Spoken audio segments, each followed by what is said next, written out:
Baik, kita mulai lagi sekarang di fungsi pembangkit. Fungsi pembangkit ini ada di halaman 537 sampai dengan 552 bukunya Kenneth Rosen. Apa itu fungsi pembangkit? Kita lihat di sini. Jika kita punya barisan bilangan real, katakanlah barisan bilangan realnya itu adalah 0, A1, A2, AK, dan seterusnya, maka bilangan real ini bisa ditulis ke dalam deret tak hingga. Deret tak hingga yang seperti ini. 0 ditambah A1 ditambah A2. Ini masih salah, belum diperbaiki. A1X itu ya. Ini harusnya A1X ditambah A2X pangkat 2 dan seterusnya sampai dengan AK pangkat K dan seterusnya karena dia tak hingga. Jadi K-nya dari 0 sampai dengan tak hingga, ininya si deretnya itu AK X pangkat K. AK-nya ini adalah tadi barisan bilangan real yang A0, A1, A2, dan seterusnya itu. Nah, contoh, kita punya angkanya sama dengan 3. Berarti barisan ini kan kalau kita daftarkan dalam bentuk barisan bilangan biasa, ini berarti 3, 3, dan seterusnya. Ini kita bisa tulis ke dalam bentuk fungsi pembangkit atau deret tak hingga dari sebuah fungsi pembangkit seperti ini. Sigma 3X pangkat K. Kenapa 3? Karena AK-nya itu sama dengan 3 di sini. Nah, berarti kalau AK-nya K plus 1, fungsi pembangkitnya apa? Ini, sigma K plus 1 X pangkat K. Kalau AK-nya 2 pangkat K, berarti sigma 2 pangkat K X pangkat K. Itu tentang definisi fungsi pembangkit. Nah, berikutnya, kita punya teorema deret geometri dulu. Ada rasio ya.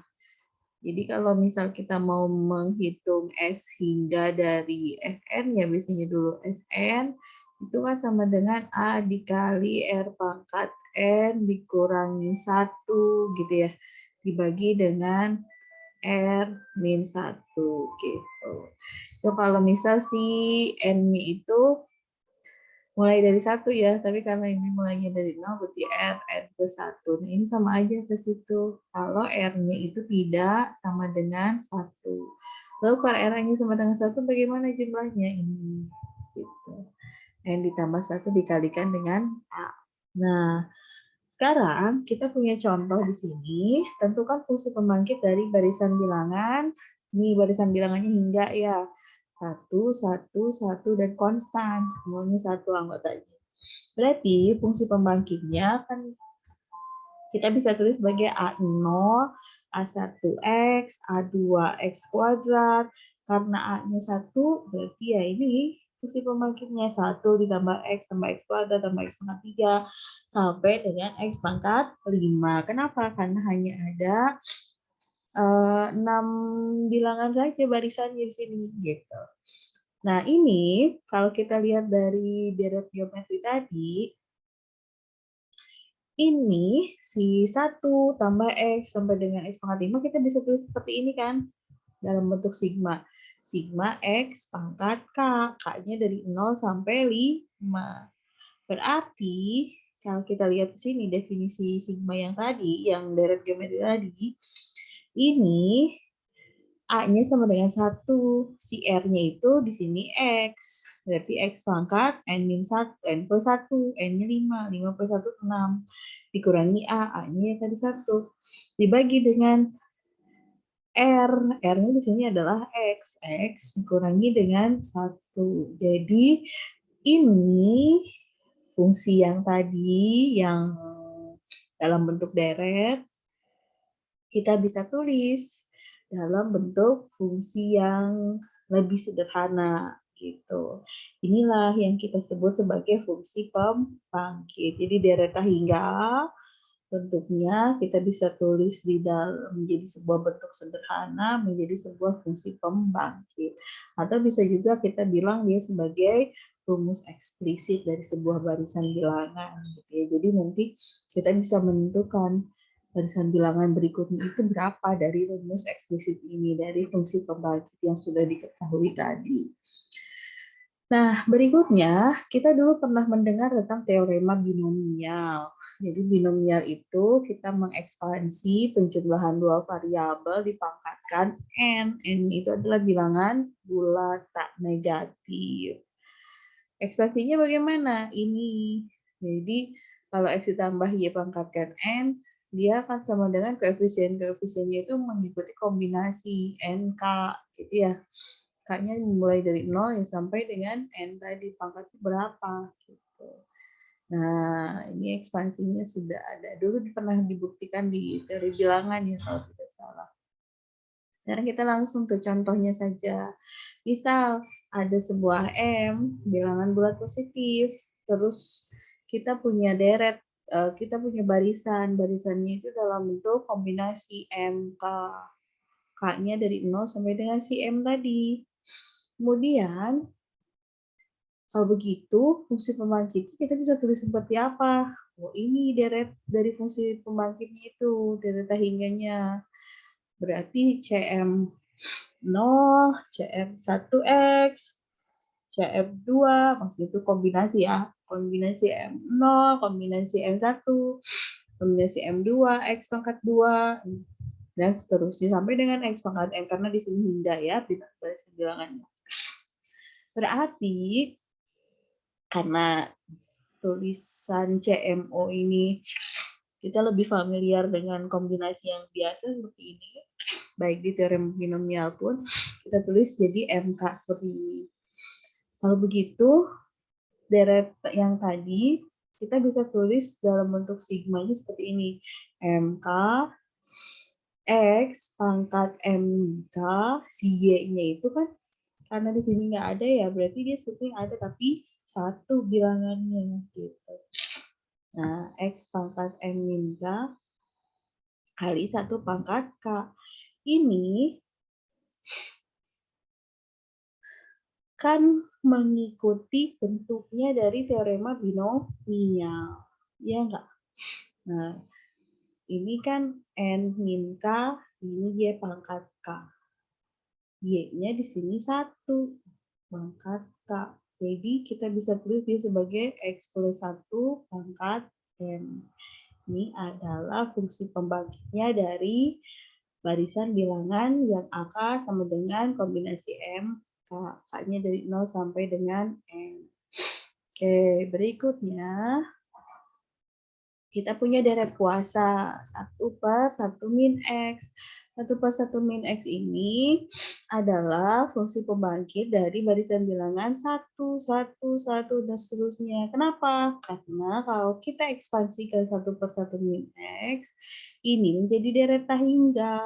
Deret hingganya apa? 1 ditambah X tambah X kuadrat tambah X pangkat 3. Ini masuk ke dalam definisinya fungsi pembangkit.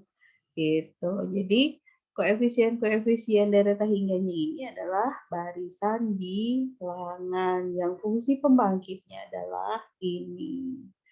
Nah, ini bisa diperluas. Misalkan X-nya dikalikan dengan A. Berarti nanti barisan bilangan yang mewakili atau ya barisan bilangan yang memiliki fungsi pembangkit seperti ini ya tadi 1, 1, 1, 1 kalau dia X. Kalau dia 1 min AX, 1 A pangkat 2, A pangkat 3, dan seterusnya. Ya, ekspansinya juga sama. Nah, sekarang kita ada teorema. Jadi kalau kita punya dua fungsi pembangkit atau dua deret, terus dua deretnya itu kita jumlahkan, maka fungsi pembangkitnya pun akan mewakili penjumlahan keduanya tadi. Jadi penjumlahan dan perkalian itu berlaku juga untuk deret atau deret akhirnya dari fungsi pembangkit. Misal contohnya kita punya fx atau fungsi pembangkitnya itu 1 per 1 min x pangkat 2. Ini sebetulnya bentuk 1 per 1 min x pangkat 2 itu bentuk perkalian dari 1 per 1 min x dikalikan dengan 1 per 1 min x lagi. Nah, dengan demikian untuk menentukan koefisiennya kita bisa menggunakan teorema ini gitu. Jadi kalau ada perkalian dua fungsi pembangkit seperti ini meskipun ini pembangkitnya sama ya kita ikuti saja karena dua-duanya fungsi pembangkit ya. Maka ini akan sama dengan sigma K sama dengan 0 sampai hingga terus sigma ini kan ya J sama dengan 0 sampai dengan K AJ. Nah, koefisiennya si A ini dan koefisiennya si B yang ini, fungsi pembangkit satunya lagi. Tetapi karena kedua fungsi pembangkit ini sama dan koefisiennya itu sama-sama 1, jadi ini 1 kali 1 ya dapat 1. Gitu. Nah, 1 kita jabarkan tuh sampai dari 0 sampai dengan K. Akan ada berapa satunya? Akan ada K plus 1. Kenapa? Karena dari 0. Gitu. Kalau dari 1 ya ada sebanyak K, tapi karena ini ada dari si mulainya dari 0 berarti ada sebanyak K plus 1 dikalikan dengan X pangkat K. Jadi inilah apa namanya deret dari ekspansi si fungsi pembangkit ini. Jadi kalau begitu koefisien-koefisiennya siapa? Ya X plus 1, K plus 1. Jadi kalau misal 0, A0 berarti K plus 1, 0 ditambah 1, 1. A1, 1 tambah 1, 2. A2, 3, dan seterusnya. Gitu. Nah, berikutnya, koefisien binomial yang diperluas. Kalau dulu kita berbicara koefisien binomial itu untuk bilangan bulat dan tak negatif. Sekarang kalau kita berbicara koefisien binomial untuk bilangan real, kemudian bilangan bulat yang bawahnya tetap bilangan bulat tak negatif, gitu. Maka bagaimana cara mencari kombinasinya? Ini ada definisi ini. Kombinasi dari UK, kalau U-nya itu bilangan real, itu akan sama dengan U dikali U min 1, dikali U min K ditambah 1, dibagi dengan K faktorial. Ini kalau K-nya lebih dari 0. Tapi kalau K-nya sama dengan 0, dia akan sama dengan 1. Gitu. Contoh, dulu kan kita nggak berbicara tentang bagaimana sih kombinasinya dari negatif 2, 3. Sekarang ada definisi di sini, kita bisa gunakan ini.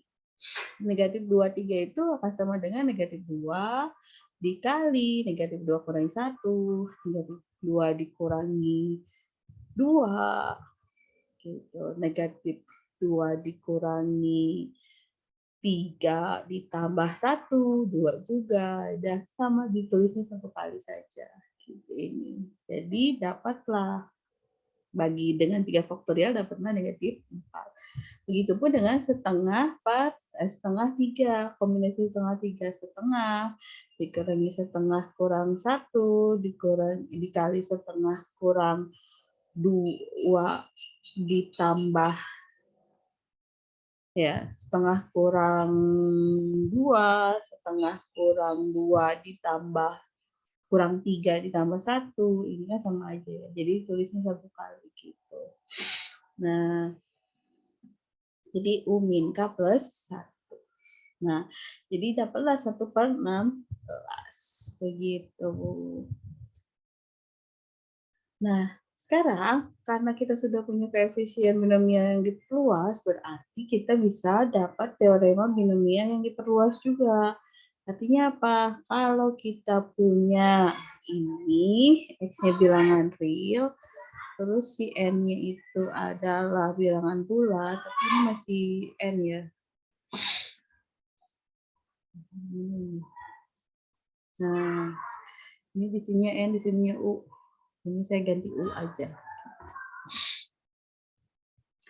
Maka 1 ditambah X pangkat U itu akan sama dengan UK X pangkat K. Karena kan dari ini 1 ya.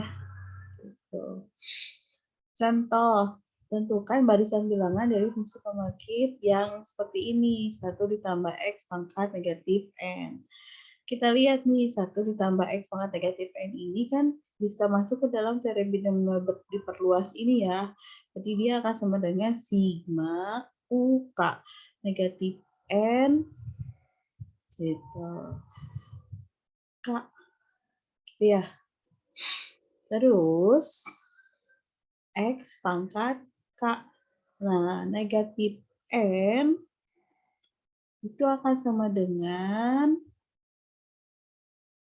negatif NK. Maksudnya kombinasi negatif NK itu akan sama dengan negatif N dikurangi negatif N-1 kurangi negatif N min K ditambah 1. Ini tadi dari definisi yang di awal. Dibagi dengan K faktorial.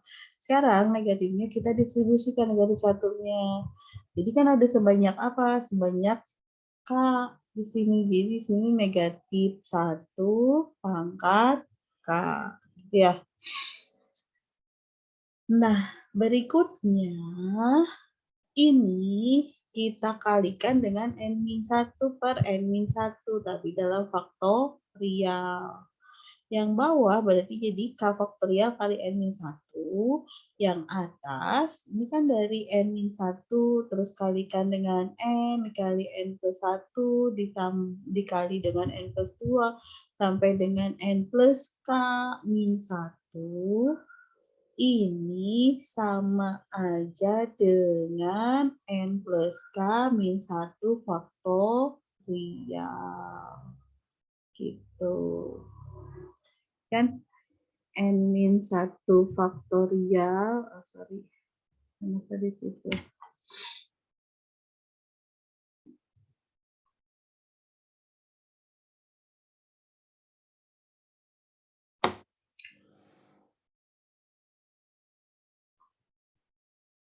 Ini N min 1 faktorial terus dikali N plus 1, misalnya tulisnya begini, ini mungkin lebih jelas.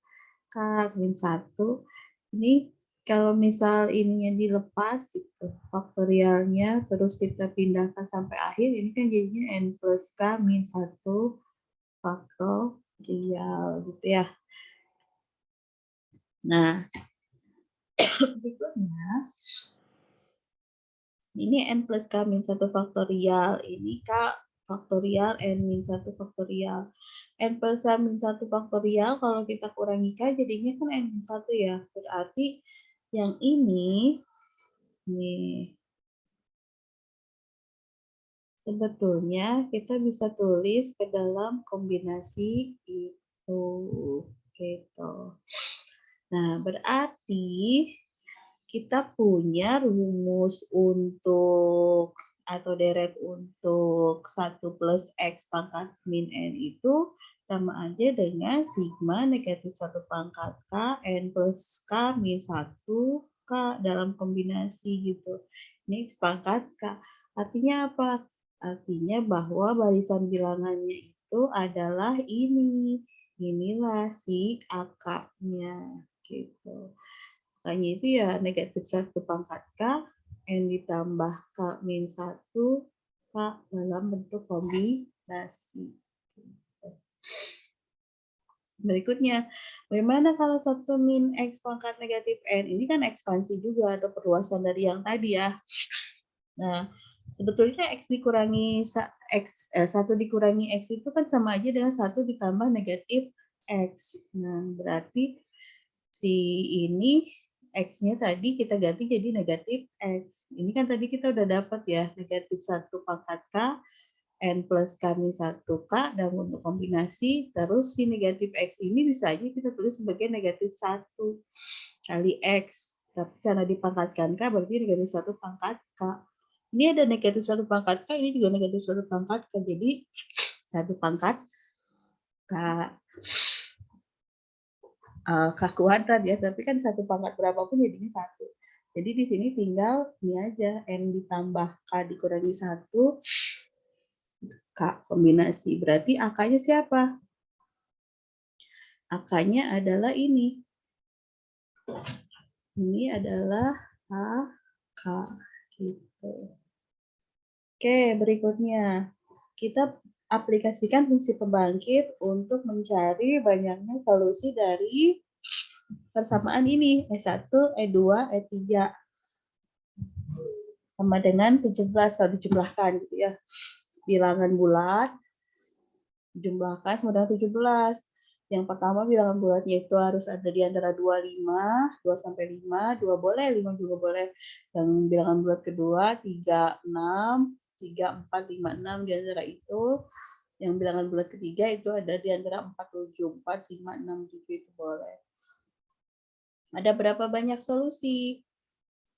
Kalau misalkan syaratnya seperti tadi, ini bisa kita selesaikan dengan menggunakan fungsi pembangkit. Artinya kita mencari X pangkat 17 koefisiennya dari ekspansi setiap pembangkit untuk bilangan-bilangan yang tadi.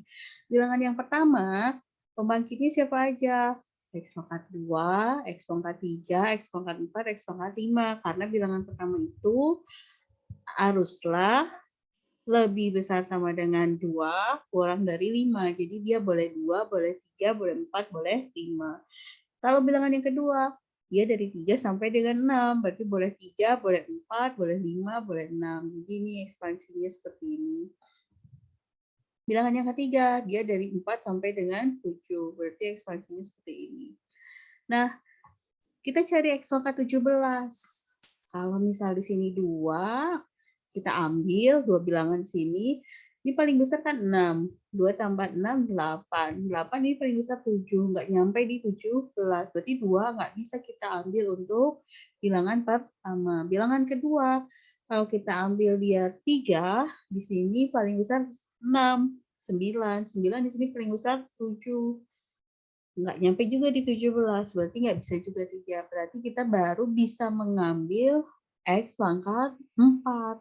Kalau di sini 4, di sini bisa 6. Biar nanti di sini 7, jadilah 17. Berikutnya, di 5.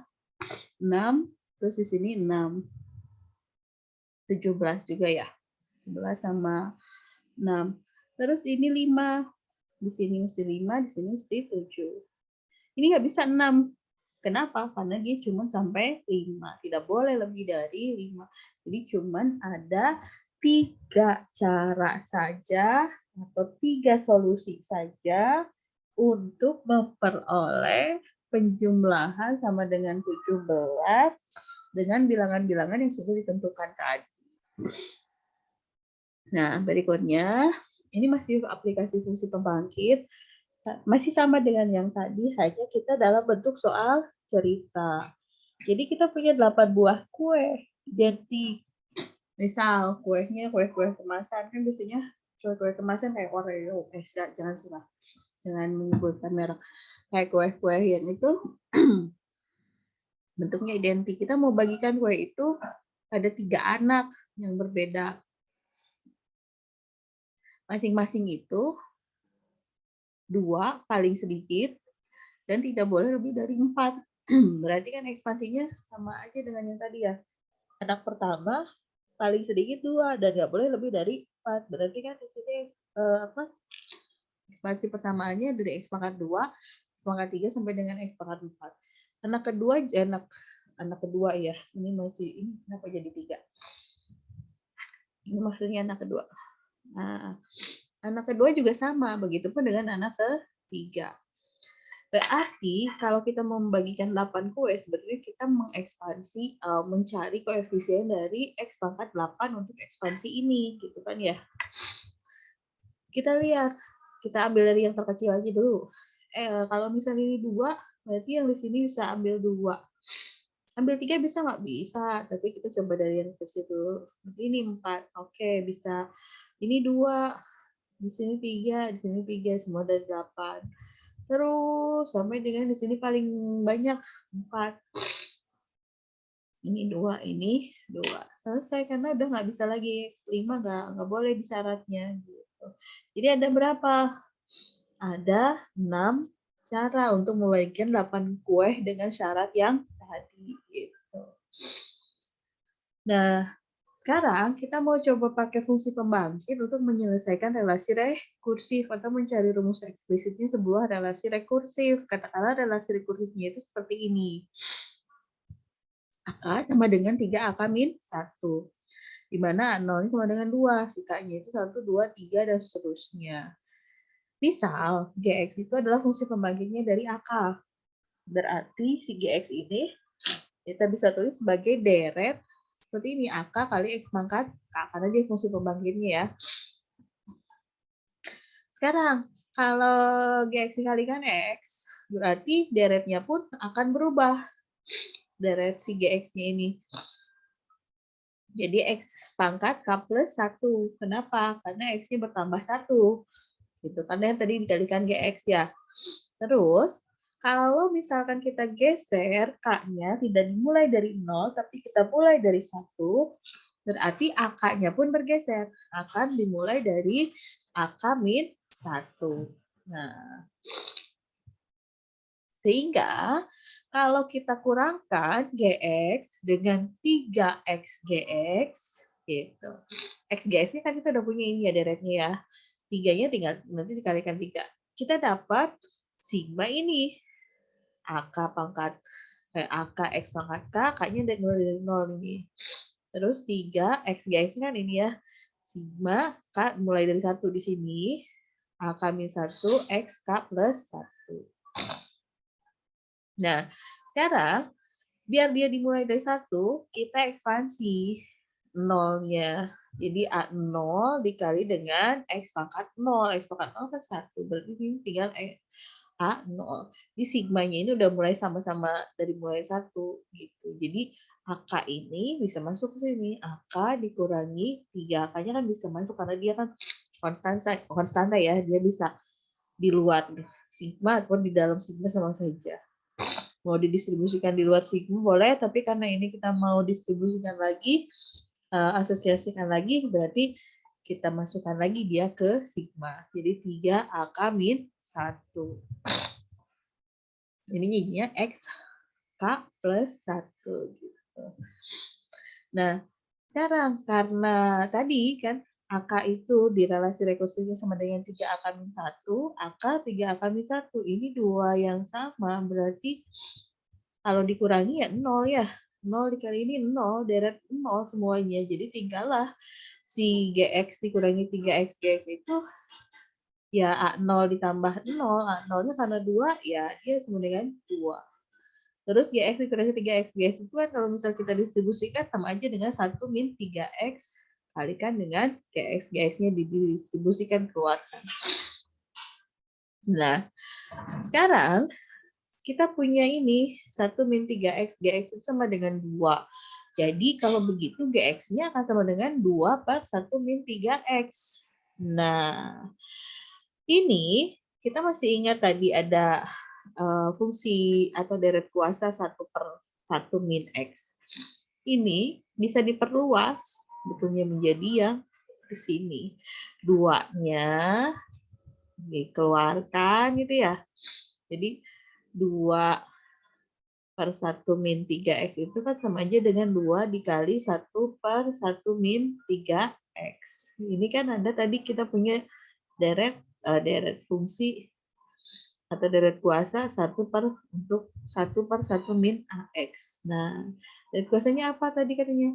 A pangkat K dikali X pangkat K. Karena A-nya sama dengan 3 di sini. Gitu ya. Berarti ini, fungsi ini, kalau kita tulis dalam bentuk deret, ya ini, sigma 2 kali 3 pangkat K X pangkat K. Jadilah bahwa AK-nya itu sama dengan atau relasi rekursif ini punya rumus eksplisitnya itu 2 dikali 3 pangkat K. Begitu. Oke, ini tentang fungsi pembangkit. Ini latihan-latihannya tadi sudah disesuaikan dengan apa yang sudah kita bahas, dicoba agar bisa lebih memahami materinya. Kita ketemu lagi nanti minggu depan.